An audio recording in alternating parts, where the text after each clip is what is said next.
বর্তমান সময়ে যখন একটা অ্যাপ বা ওয়েবসাইটের মাধ্যমে এআই এর সাহায্যে ২-৪টে ক্লিক করলেই মন মতো আর্ট পিস তৈরি হয়ে যায়, সেই জায়গায় দাঁড়িয়ে যখন কেউ human creativity, man-made art and craft এবং শিল্পীর হাতের কাজকে গুরুত্ব দেয়, সত্যি তখন মন থেকে ভালো লাগে। কেউ যৎসামান্য গুণের কদর করলে আনন্দে বুকটা ভরে ওঠে। তেমনই একজন আমার হাই স্কুল সিনিয়র প্রান্তিকা দি। আগামী বছর ২০২৬ সালের ৯ই মার্চ দিদি তার ভালোবাসার মানুষের হাত ধরে নতুন জীবনে পদার্পণ করতে চলেছে। তারই প্রস্তুতিতে বিশেষ দিনটাকে আরো বিশেষ করে তোলার একটি ছোট্ট প্রয়াস এই ফ্রেম। সেই আমার দিদির বিয়েতে প্রথম ফ্রেম ডিজাইন করার কাজ শুরু করি, তারপর কত ফ্রেমই তো করলাম, তবে এই ফ্রেমটা আমার সবচেয়ে পছন্দের।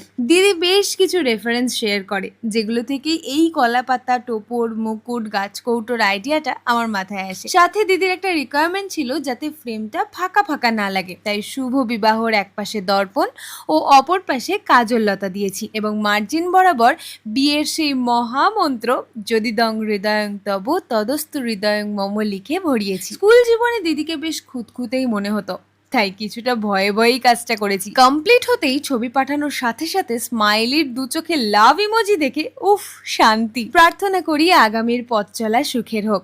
ভালোবাসায়, যত্নে, আদরে সুস্থ থেকো, আনন্দে থেকো। নমস্কার।